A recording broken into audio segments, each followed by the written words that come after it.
নমস্কার, আমি আচার্য পলাশ। মায়াংতন্ত্রের জগতে সবাইকে স্বাগত জানাই। সব তন্ত্র বারবার, মায়াংতন্ত্র একবার। করতে গ্রহের প্রতিকার, আচার্য পলাশের মেটাল ট্যাবলেটে জুড়ি মেলা ভার। মায়াংতন্ত্রের গুণাগুণ অতি অবশ্যই আছে, যে কোনো সমস্যা থেকে মুক্তি। তাই মুক্তি পেতে গেলে, সে সমস্যার থেকে মুক্তি পেতে গেলে আপনাকে গ্রহের বলাবল বিচার করা প্রয়োজন আছে। বর্তমান কলিযুগে যে কোনো রকম সমস্যা থেকে মুক্তি পেতে গেলে বর্তমান গোচরকালীন এবং সেই জাত ব্যক্তির যদি জন্ম তারিখ থাকে তাহলে ভালো, নইলে হস্তরেখা দেখে বিচার করে নিতে হয়। তবে গিয়ে সমস্যা কোন জায়গায় হয়েছে, কোন গ্রহ দ্বারা ক্ষতি হয়েছে, বা তৃতীয় ব্যক্তি দ্বারা ক্ষতি হয়েছে, বা বাস্তু দ্বারা ক্ষতি হয়েছে, সেটা বোঝা যায় যে কোন ক্ষেত্রে ক্ষতি হয়েছে। এই ক্ষতিটাকে যদি ধরা যায় যে কোনো কি কারণ থেকে ক্ষতি হয়েছে, তার উপর প্রতিকার করলে অতি অবশ্যই ফল লাভ হয়। তন্ত্র সাধনার দ্বারা বা কবচ তাবিজ দ্বারা যদি প্রতিকার করতে হয়, তাহলে দুটি গুণ লাগে। যে ব্যক্তি আপনাকে দেবেন সেই ব্যক্তির থাকতে হবে হাত যশ, এবং তার মধ্যে সাধনার ফল অর্থাৎ বাক সিদ্ধতা। বাক সিদ্ধের জন্য 8 আনা গুণ পাওয়া যায়, অর্থাৎ জপ করে ক্রিয়া করার। আর যজ্ঞাদি যে সাকল্য প্রয়োগে যজ্ঞে ক্রিয়া হয় তারাপীঠ মহাশ্মশানে, এর ফল হচ্ছে 8 আনা। এই 8 আনা 8 আনা মিলে 16 আনা ক্রিয়া হয়।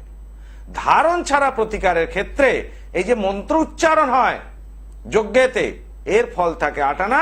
আর যে হাত দিয়ে সাকল্য প্রয়োগে কাজ হয় তারও ফল থাকে 8 আনা। এটা ধারণ ছাড়া প্রতিকারের ক্ষেত্রে তার ছবি লাগবে, যে ব্যক্তি ধারণ ছাড়া প্রতিকার করতে হবে, আর নাম গোত্র। তাহলেই সেই ব্যক্তির কোনো ধারণ করার প্রয়োজন নেই।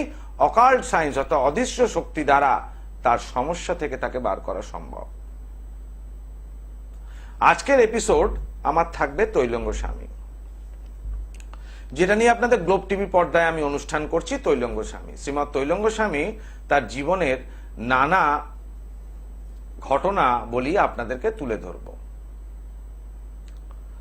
তাই তৈলঙ্গ স্বামী মহারাজ তিনি রামেশ্বর ধামে যে অলৌকিক ঘটনা ঘটিয়েছিলেন, সেটি হলো একটি ব্রাহ্মণ সন্তান প্রাণ ত্যাগ করে সেই রামেশ্বর ধামে পুণ্য মেলার প্রাঙ্গণে তৈলঙ্গ স্বামী তার কমণ্ডল থেকে জল ছিটিয়ে তার প্রাণ ফিরিয়ে আনেন। এরপর তৈলঙ্গ স্বামী ওখান থেকে অদৃশ্য হয়ে যান, কেউ তাকে দেখতে পান না। এই মতো অবস্থায় তৈলঙ্গ স্বামী বিভিন্ন পাহাড় পর্বত ঘুরে পৌঁছেন নেপালে। নেপালের অভয়ারণ্যে অর্থাৎ জঙ্গলে তিনি একটা বড় বৃক্ষের নিচে ধ্যানমগ্ন হলেন। তার আসন পেতে তিনি বসলেন এবং সেখানে ধ্যানমগ্ন হলেন। তৎকালীন সময়ে নেপালের এক রানা সেখানে বেরিয়েছিলেন। ঠিক সেই দিনই ব্যাঘ্র শিকার অর্থাৎ বাঘ শিকার করতে বেরিয়েছিলেন, সঙ্গে তার বন্ধু সঙ্গীদের নিয়ে। বাঘকে অনেক খোঁজাখুঁজির পর সেই রানা অবশেষে একটি বাঘকে পেলেন। এই বাঘকে পাওয়ার পর তার ওপর তিনি তার বন্দুক থেকে গুলি নিক্ষেপ করলেন, কিন্তু গুলিটি সে বাঘ তার লক্ষ্যভ্রষ্ট হওয়াতে তার বাঘের গায়ে লাগলো না। অর্থাৎ তার বাঘের গায়ে না, তার লক্ষ্য যে বাঘটি ছিল তার গায়ে লাগলো না সেই গুলিটি। যথাক্রমে বাঘটি পলায়ন করলো ওই স্থান থেকে, অর্থাৎ ছুটতে লাগলো। রানারও জেদ চেপে গেল, সে ঘোড়া নিয়ে তার পেছন পেছন ছুটতে আরম্ভ করলেন। তার বন্ধু সঙ্গীরা অপেক্ষাকৃত অনেক পেছনে রয়ে গেলেন। রানাকে অনুসরণ করে সে সঙ্গীরা সে এগোতে থাকলেন, অর্থাৎ বাঘ ছুটছে, তার পেছনে রানা ছুটছে, তার পেছনে রানার সঙ্গীরা ছুটছে। গভীর অরণ্যের ভেতর বাঘটি প্রবেশ করলো। রানা নির্দ্বিধায় সেই বাঘটিকে অনুসরণ করে এগিয়ে চলছেন এবং তিনি স্থির করে নেন এইবার যে গুলিটি করবেন সেটাতে লক্ষ্যভেদ হবেই হবে। অপ্রয়োজনীয় তিনি কোনো গুলি ব্যবহার করেননি ওই সময়। যদি পারিপার্শ্বিক কারুর যদি লেগে যেত, কোনো প্রাণীর হোক বা কারুর হোক, সেটা সমস্যা হতো, যার জন্য তিনি নিক্ষেপ করেননি। হঠাৎ করে রানা দেখতে পান বাঘটা হুড়মুড়িয়ে এক বিরাটকায় মানুষ, এক স্বামীজির মতো দেখতে একজন মানুষের সামনে হুড়মুড়িয়ে পড়ল বাঘটি। সেই যোগী পুরুষকে রানা দূর থেকে দেখতে আরম্ভ করলো এবং তার ঘোড়া সেখানেই থামালো। দেখার সঙ্গে সঙ্গে দেখলেন বাঘটি তার কাছে প্রার্থনা করছে প্রাণ ভিক্ষার। এটা রানা বুঝতে পারলেন। সেই বিরাটকায় যোগীবরকে তিনি নেপালে আগে কোনোদিন দেখেননি। সেই যোগীবর সেই বাঘের মাথায় শরীরে আলতো করে হাত বুলাচ্ছেন। এই দৃশ্য দেখার পর রানা বিস্মিত হলেন। এরই মধ্যে রানার যারা বন্ধুরা সঙ্গী ছিলেন তারা রানার সঙ্গে এসে যুক্ত হলেন। হঠাৎ তৈলঙ্গ স্বামীর নজর পড়ে সে রানার দিকে। তাকে ডেকে নেন তিনি নিজের কাছে।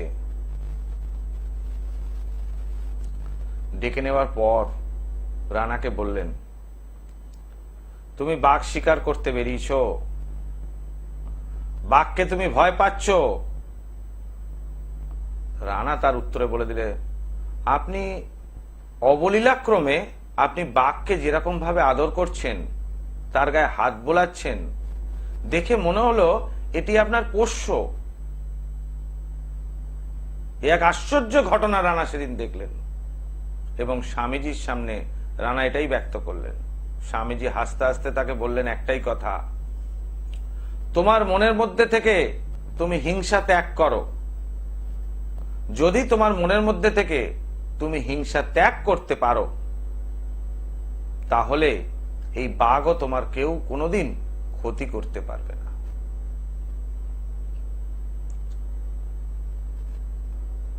এইটা শোনা মাত্র রানা ওখান থেকে প্রস্থান করলেন। যথারীতি এই ঘটনা ছড়িয়ে পড়ল নেপালের ওই অঞ্চলে। প্রচুর জনগণ অর্থাৎ জনতা এসে ওই জঙ্গলে ভিড় করতে লাগলো এবং তৈলঙ্গ স্বামী মহারাজের কাছ থেকে তাদের পরিত্রাণের জন্য, যার যেটা সমস্যা রয়েছে তার জন্য তিনি তার কাছে চাইলেন। কারোর অর্থ সমস্যা রয়েছে, কারোর বৈবাহিক সমস্যা রয়েছে, কারোর সম্পত্তিগত সমস্যা রয়েছে, কারোর শরীর স্বাস্থ্য সমস্যা রয়েছে। অতিরিক্ত জনসমাগমের জন্য তৈলঙ্গ স্বামী হঠাৎ ওই অঞ্চল থেকে বেরিয়ে পড়েন। বেরিয়ে তিনি তিব্বতে প্রবেশ করেন।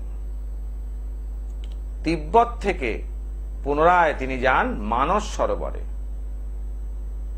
মানস সরোবরে কিছুদিন কাটানোর পর শ্রীমৎ তৈলঙ্গ স্বামী যখন পুনরায় ফিরে আসেন, ধরিত্রীতে আসার চেষ্টা করেন, তিনি তখন উত্তরাখণ্ডের ওপর দিয়ে যখন আসছেন, এই রকম সময় একটা দৃশ্যমান ঘটনা আপনাদেরকে বলি। পাহাড় পর্বত পেরিয়ে স্বামীজি যখন উত্তরাখণ্ডের অঞ্চল দিয়ে চলমান আছেন, অর্থাৎ উত্তরাখণ্ড হয়ে তিনি কাশী পৌঁছবেন, এরকমই ঠিক করেছিলেন। তো সেই অবস্থায় একটা স্থানে দেখেন বিরাট চিৎকার এবং কান্নার আওয়াজ আসছে। এক দরিদ্র মা তার পুত্র হারার শোক সে ভুলতে পারছে না। সন্তানটি তার একমাত্র সন্তান, নয়নের মণি, দরিদ্র হলো তার সন্তানের মা কাছে সবসময় সন্তান প্রিয়। সেখানে বড় লোক বা গরিব লোক কোনোটাই দেখা হয় না। কিন্তু এই বিধবার একটি মাত্র অবলম্বন, সে আজ তার দেহে প্রাণ নেই। আশেপাশের সঙ্গীরা চেষ্টা করছেন যে সবটিকে দাহ করার জন্য এবং অর্থ জোগাড়, কাষ্ঠ জোগাড় ইত্যাদি এগুলো করছেন তারা। এমন সময় ঠিক সেই স্থানে উপস্থিত হন শ্রীমৎ তৈলঙ্গ স্বামী মহারাজ। তার ওই বিরাটকায় দেহ দেখে সেই সন্তানহারা মা চিন্তা করলেন ইনি স্বয়ং ভগবান, এনাকে ঈশ্বর পাঠিয়েছেন। সরি, এই মনে করে তার সেই প্রাণহীন দেহের, যে সন্তানের প্রাণহীন দেহ, সেই দেহটিকে রাখলেন তৈলঙ্গ স্বামীর পায়ে। সেই শিশুকে স্পর্শ করে স্বামীজি মহারাজ কিছু মন্ত্র উচ্চারণ করার সঙ্গে সঙ্গেই শিশুর শরীরে প্রাণ এলো। নিজ সন্তানের সব দেহে প্রাণ ফিরে পাওয়ায়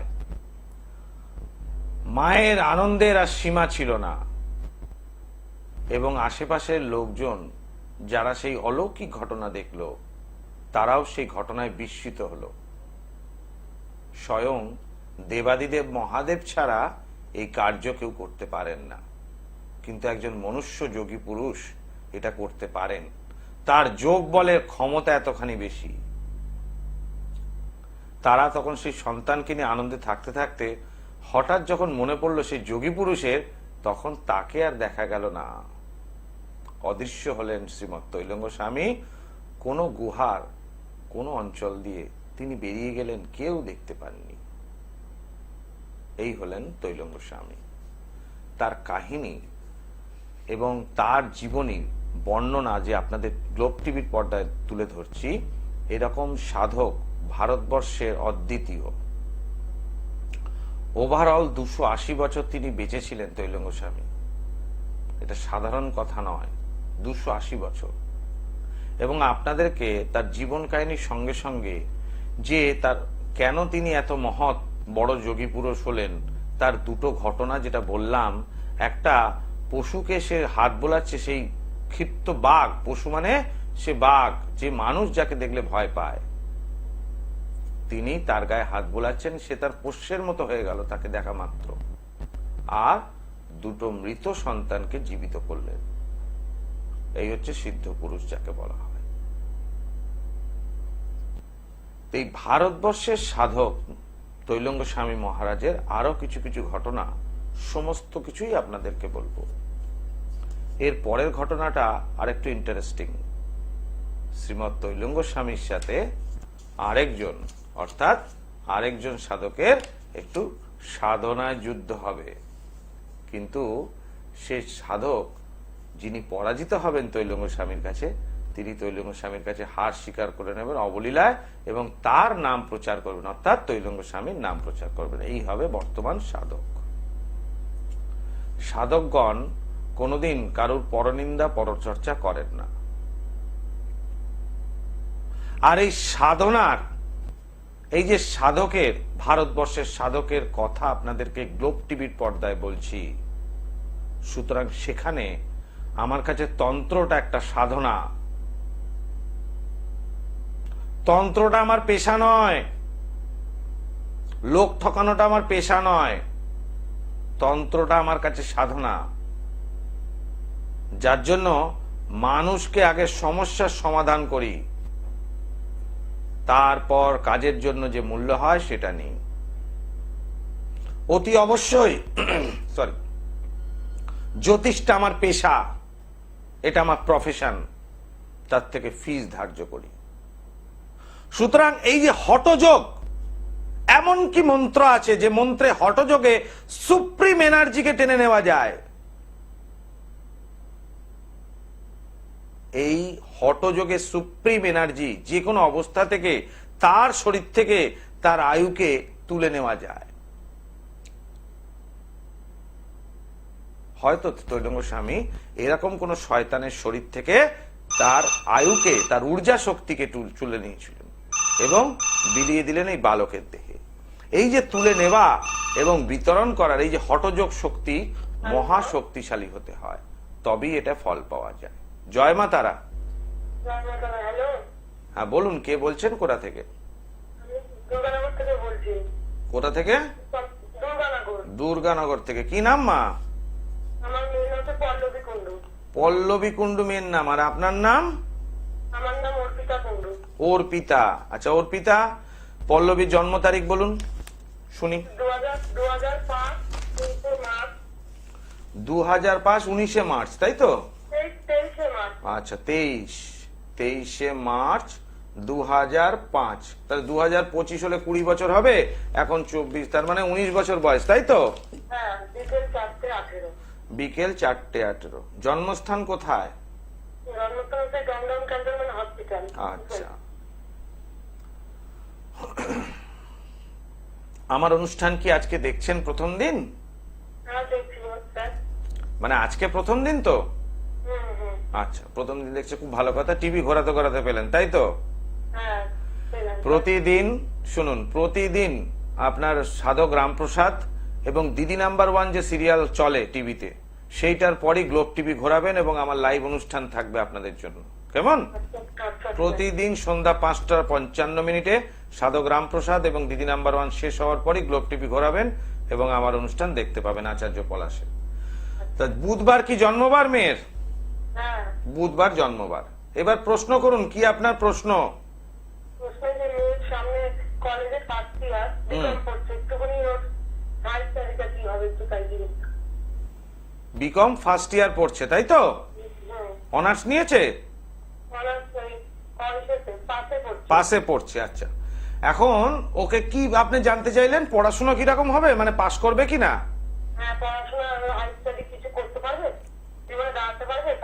আচ্ছা, প্রথমেই বলি মা, আপনার কি মনে হয় পাস কোর্সে পড়ে কি জীবনে হায়ার স্টাডি সেরকম ভাবে হয় কি? খুব রেয়ার, তাই না? তাই তো? বিকম অনার্স হলে অপেক্ষাকৃত মেরিট হয়, সেক্ষেত্রে মেরিটটা একটু কম যেহেতু পাশে ভর্তি হলো। মেয়ের কি ইচ্ছে রয়েছে কোনো প্রফেশনাল দিকে যাওয়ার? আগে সেটা আমাকে বলুন। কি প্রফেশনাল, কি দিকে যাওয়ার ইচ্ছে হয়েছে?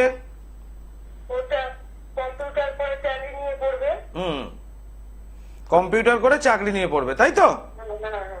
তাহলে এখানে আমি প্রথমে বলি, আপনার মেয়ের হচ্ছে সিংহ লগ্ন সিংহ রাশি, জানেন আপনি এটা? সিংহ লগ্ন সিংহ রাশি, গুড। মেয়ে তো অপেক্ষাকৃত একটু দেখতে সুন্দর, তাই না?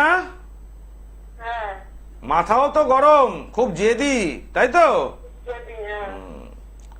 এখন ওর প্রশ্ন হচ্ছে হায়ার স্টাডির ব্যাপারটা। আমি প্রথমে আসি, এখানে দেখতে পাচ্ছি বৃহস্পতি দ্বিতীয় ভাবে কি বক্রী রয়েছে, পঞ্চমপতি তুলা মানে সিংহ লগ্ন এবং সিংহ রাশির সাপেক্ষে।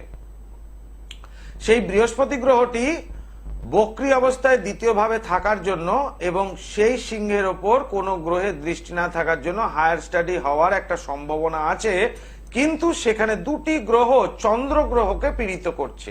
একটি হলো কি রাহু, সেই রাহু ভাগ্যস্থানে অবস্থান করছে জন্মছক অনুযায়ী, আর একটা হচ্ছে শনি, সে জন্মছক অনুযায়ী একাদশে অবস্থান করছে। সেই জন্য শনি এবং রাহু ভাগ্যস্থানে অবস্থান করাতে উচ্চ শিক্ষায় প্রাপ্তিতে বাধা যখন হবে তখন প্রচুর পরিমাণে হতাশা সৃষ্টি হবে মনের মধ্যে, সিদ্ধান্ত নিতে একটু সমস্যা হবে। 2006 বর্তমান হচ্ছে 2022 থেকে 2025, ওর যে দশা যাচ্ছে সেই দশা হচ্ছে শুক্রের মহাদশা, বুধের অন্তর্দশা।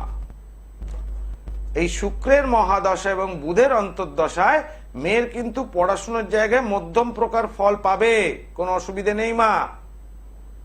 শুক্র ওর জন্মছক অনুযায়ী তুঙ্গি আছে এবং বুধ ওখানে বক্রী অবস্থায় রয়েছে, সঙ্গে রবিযুক্ত অবস্থায়, সেটা লগ্ন সাপেক্ষে অষ্টম ভাবে বৃহস্পতি দৃষ্ট, ফলে অষ্টম ভাবটা পীড়িত হলো। মেয়ের ওপর একটা বান চালানোর কাজ হবে, এই কাজটা হবে 2024 সাল থেকে, অর্থাৎ 2024 এপ্রিলের পর থেকে মেয়ের খারাপ সময় শুরু হবে। 2024 এপ্রিল মাসের পর থেকে মেয়ের খারাপ সময় শুরু হবে। এখন অবধি ঠিক সময়, এই খারাপটা যত দিন যাবে বাড়বে। মেয়ের কি জানে যে তুমি জ্যোতিষীকে ফোন করেছো না নিজে চিন্তা করছো? আচ্ছা, এবার মা আমাকে একটা কথা বলো শুধু, মেয়ে তো কলেজে পড়ছে, মেয়ে কি প্রেম করেছে? দেখোনি। একটু চেষ্টা করো এটা, কেমন? এমনিতে মেয়ে ভালো, কিন্তু ওর দুটো ডিস্টার্ব হয়েছে মা। অষ্টম ভাবে দারিদ্র যোগ হলে, অষ্টম ভাবে যে কোনো মেয়ের বর্তমান যা সময় যাচ্ছে দারিদ্র যোগ হলে, তাহলে কিন্তু বাড়ি থেকে পালিয়ে যায়। অষ্টম ভাবে এবং দ্বাদশ ভাবে যদি দারিদ্র যোগ সৃষ্টি হয়, তাহলে বাড়ি থেকে পালিয়ে যাওয়ার সম্ভাবনা থাকে। এখানে মেয়েদের ক্ষেত্রে এটা বেশি করে হয়, যেটা তোমার মেয়ের ক্ষেত্রে দারিদ্র যোগ রয়েছে অষ্টম ভাবে। এই হচ্ছে প্রথম সমস্যা। দ্বিতীয় সমস্যা, কেউ ওপর জাদুটোনা বা তন্ত্রক্রিয়া করতে পারে। ওর খারাপ সময় কিন্তু এপ্রিল 2024 থেকে শুরু, অর্থাৎ শুরু হলো, জাস্ট ফোন করলে আমাকে, ওর খারাপ সময় শুরু হলো, মানে এই হচ্ছে স্টার্টিং। এবার যত দিন যাবে আস্তে আস্তে বাড়বে। আমার কথাটা মিলিয়ে নিও। মেয়েকে এখানে গ্রহগত একটু সংস্কারের দরকার আছে মা। মেয়ে এমনি খুব ভালো মেয়ে, এই মেয়ে কমার্স নিয়ে পড়ছে, সব দিক থেকে ঠিক আছে, কিন্তু চাকরি পুলিশের দিকে গেলে ভালো হবে। আরো অনেক কিছু জানার আছে, হরোস্কোপ থেকে অনেক কিছু ভবিষ্যৎ আমি গণনা করতে পারি, ভবিষ্যতেও কি হবে সেটাও গণনা করতে পারি। কিন্তু ডিস্টারবেন্সটা যখন থাকবে, মনে করবে নদীর স্রোতের প্রবাহ এইভাবে যাচ্ছে, তুমি এটা বাধা দিলে, তাহলে স্রোতটা এদিকে ঘুরে গেল, তাহলে ওই ঘোরা আর না ঘোরার মধ্যে পার্থক্যের জায়গাটাই থাকে ভবিষ্যতে। এবার এই ভবিষ্যতে মার্গ হচ্ছে দুটো দিকে যাচ্ছে মেয়ের। এবার তুমি চিন্তা করবে যে তোমার মেয়ের কোন জিনিসটা তুমি পছন্দ করবে। মেয়ে জীবনে দাঁড়াক, সুখে সংসার করুক সেটা, না অন্য কারুর সাথে চলে যাক, কোন রকম ভাবে ক্ষতি হোক সেটা। বাকিটা ইচ্ছে তোমার মা। কেমন? জয় মা তারা। দর্শক বন্ধু, আমি প্রত্যেকটা ব্যক্তিকে সহযোগিতা করি এবং হাসি মুখে প্রত্যেকটা ব্যক্তিকে সমস্যার সমাধান করার চেষ্টা করি। এই যে মায়াংতন্ত্রে না বলে কিছু হয় না, প্রতি অমাবস্যার না, এই অমাবস্যাতেও আমাকে তারাপীঠ মহাশ্মশানে আমার মহাযজ্ঞ থাকবে।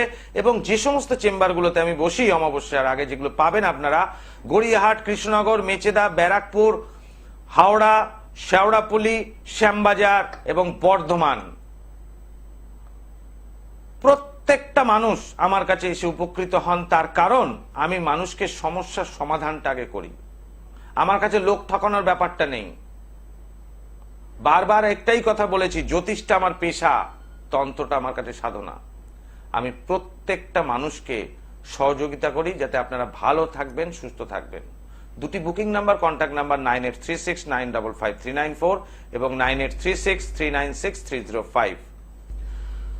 ভারতবর্ষের সাধকদের এই যে তৈলঙ্গ স্বামী যে এপিসোড আমি গ্লোব টিভির পর্দায় শুরু করেছি, আমি চেষ্টা করব আমার যতই চেম্বারে প্রেসারের মধ্যেও আপনাদেরকে অনুষ্ঠান দেওয়ার এবং শোনানোর সম্বন্ধে। যতদিন আমি গ্লোব টিভির পর্দায় সন্ধ্যা 5:55 অনুষ্ঠান আমার থাকবে। দিদি নাম্বার 1 এবং সাধক রামপ্রসাদের সিরিয়াল শেষ হবে, সরাসরি গ্লোব টিভি খুলবেন এবং আচার্য পলাশ আপনাদের সামনে লাইভ অনুষ্ঠানে হাজির হবে। মাত্র একটি বা দুটি কল নেব এবং প্রত্যেকটা ব্যক্তি যারা যারা ফোন করবেন আমি হেল্প করার চেষ্টা করব প্রত্যেকটা ব্যক্তিকে, সেটা ফ্রি কনসালটেন্সি। এবং সাধকদের সম্বন্ধে আপনাদেরকে বলবো, আপনারা জানুন যে সাধকরা কত কষ্ট করে সাধনা করেছেন। সেই সাধনার শুরুটা কষ্ট থাকে, কিন্তু মনের মধ্যে অগাধ বিশ্বাস থাকলে তবেই সমস্যা মুক্ত হওয়া যায়। আর এই বিশ্বাস নিয়ে যদি কেউ আমার কাছে আসে, সেই বিশ্বাসটা ধরে রাখার দায়িত্ব আমার। কারণ আমি মনে করি 1 নম্বর হওয়াটা যতখানি কঠিন, তার থেকেও কঠিন 1 নম্বরটাকে ধরে রাখা। সুতরাং আমি যদি 1 নম্বর হতে হয় আমাকে, তাহলে আপনার সেই বিশ্বাসটা ধরে রাখি এবং প্রত্যেকটা মানুষ আমার কাছে এসে উপকার পান। আমি কাউকে প্রতারিত করি না। দুটি বুকিং নাম্বার, কন্ট্যাক্ট নাম্বার থাকলো 9836955394 এবং 9836396305। প্রতি অমাবস্যার ন্যায় এই অমাবস্যায় তারাপীঠ মহাশ্মশানে আমার মহাযজ্ঞ থাকবে। আর এই মেটাল ট্যাবলেট ধারণের সঙ্গে সঙ্গে রোগ ব্যাধি থেকে মুক্তি, যে কোনো রকম জাদুটোনা, যে কোনো রকম ক্রিয়া হোক, তার থেকে আপনারা সমস্যা থেকে মুক্তি হবেন। এটা হবেই হবে, না বলে কিছু হয় না। আজকের মতো এখানে বিদায় নিচ্ছি। আবার আসবো আগামী দিন গ্লোব টিভির পর্দায় লাইভ অনুষ্ঠান নিয়ে এবং স্বামী তৈলঙ্গ স্বামী সম্বন্ধে আবার আপনাদের বলবো। সন্ধ্যা 5:55 গ্লোব টিভির অনুষ্ঠান দেখবেন।